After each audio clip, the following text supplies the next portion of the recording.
नमस्कार मैत्रिणींनो, ॲक्टिव्ह मन चॅनलवरती मी सविता पुन्हा एकदा तुमचं माझ्या नवीन व्हिडिओमध्ये खूप खूप स्वागत आहे। आणि तुम्हाला थंबनेल बघून लक्षात आलं असेल की आता नवीन वर्षात आता प्रत्येकाच्या घरी मसाल्याचा संपत आलेला असतो। नवीन वर्षात पुन्हा नवीन करायचं असतं, तसंच दरवर्षी आपलं हे चक्र चालू असतं। मग त्या चक्रात आता मी सुद्धा अडकलेली होते की अगदी नवीन वर्ष सुरू व्हायला आणि माझा मसाला संपत यायला अगदी गाठभेट झाली होती। मग आता काय करायचं त्यावरती म्हणलं आता पटकन थोड्या दिवसासाठी, कारण पौष महिन्यात मसालासुद्धा करत नसतात, मग वेगळा मसाला आपला वर्षभर टिकणारा करण्यापेक्षा म्हणलं त्याच्यापेक्षा वेगळं डोकं लावावं काहीतरी आपण, की आपल्याला व्हेज आणि नॉनव्हेज भाज्यांसाठी उपयोगात येणारा असा मसाला बनवायचा होता मला। मग आता म्हणलं तोच मसाला बनवावा आपण। मग आता त्यासाठी काय विचार केला की माझ्याकडे एक दुसरी नवीन आयडिया पण होती की आता असं मी मध्ये काय केलं होतं की मी खूप सारा असा नारळाचा किस माझ्याकडे होता, मी काही थोडा फ्रीजमध्ये ठेवला होता आणि मी 20-25 नारळ फोडले आणि त्याचा रस काढून घेतला होता आणि ते काढलेल्या दुधापासून खीर आणि काय म्हणतात ना आपली सोलकढी असे पदार्थ बनवले होते। आणि तो किस मी थोडा एक 5 नारळांचा मी 5-7 नारळांचा फ्रीजमध्ये ठेवला होता, म्हणजे बर्फात ठेवला होता। खालच्या ह्याच्यात तुम्हाला जर स्टोअर करायचा असेल कधी पण ओल्या नारळाचा किस, तर तुम्ही खालच्या फ्रीजला ठेवू नका, वरती डीप फ्रीजला बर्फाच्या ह्याच्यात ठेवून द्या, म्हणजे त्याचा वास येणार नाही आणि तो खराब होणार नाही। आता मी तो 4-5 दिवसापूर्वीचा पण काढून घेतला, तो बर्फातला आहे, हा पितळेच्या ताटामध्ये दिसतो ना पिवळ्या ताटातला, तो बर्फामध्ये ठेवलेला आहे। आणि जो साईडला आहे तो आत्ताचा फ्रेश आहे, साईडला दुसऱ्या ताटात जो ठेवलेला आहे तो फ्रेश आहे आणि हा मी अगोदरचा काढून, आता मी फ्रेशवाला अगोदर तो नॉर्मलला येतो बर्फातला, तोपर्यंत मी आता हा फ्रेशवाला भाजायला सुरुवात करणार आहे। आता मी याच्यामध्ये कोणते मसाले घातले, काय घातले हे तुम्हाला आता मी शेवटी बर्नीत टाकताना दाखवीन, कारण ते मसाले कसे ॲड केले काय केले ते तुम्हाला शेवटी पण मी सांगते सविस्तर तुम्हाला। आता काय करायचं, हे असे 30-35 नारळ फोडून घेतलेले होते आणि मिक्सरला त्याचं मी पूर्ण त्याच्यातलं दूध म्हणजे म्हणतात ना आपण नारळाचं दूध काढून त्याचे वेगवेगळे प्रयोग केल्यानंतर हा की जो चोथा निघतो नारळाचा तो बऱ्याच महिला फेकून देतात। त्यामुळे हा व्हिडिओ पाहिल्यानंतर तुम्ही आता ना कधीच इथून पुढं फेकून नाही देणार हा नारळाचा किस। मग आता ह्याचा काय उपयोग करायचा, आता बघा हा मी अगोदर काढून घेतलेला तो फ्रीजला ठेवला होता, तो पण माझा 7-8 नारळांचा किस आहे, म्हणजे मोठे मोठे नारळ होते माझ्याकडे। आणि हा पण आहे जवळजवळ हे आता मी 20-25-30 नारळांचा माझ्याकडे हा किस आहे सर्व मिळून। मग आता मी मोठी कढई घेतलेली आहे आणि हा फेकून न देता काय करायचं, ह्याला ह्याच्यातलं तुम्ही नारळाचं दूध तर काढून घेतलेलं आहे, त्याची सोलकढी किंवा काय तुम्हाला खीर वेगळे आयटम बनवण्यासाठी तुम्ही काढून घेतला असेल आणि तुम्ही हा किस फेकून कधीच देऊ नका, त्याचा उपयोग करा।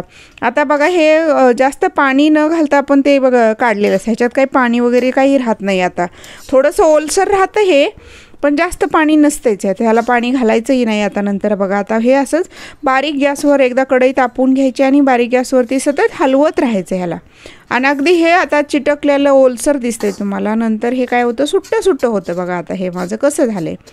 आता ह्याचं पाणी पूर्ण संपेपर्यंत मसाले नाहीत घालायचे, मसाले अगदी ड्राय झाल्यानंतर घालायचे।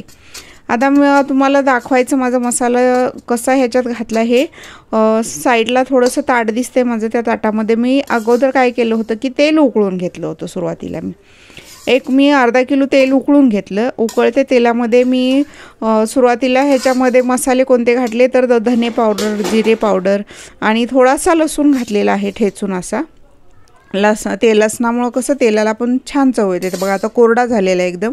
आणि हळद पण घातली मी तेलामध्येच थोडी, आणि लाल मिरची पावडर घातलेली आहे याच्यामध्ये।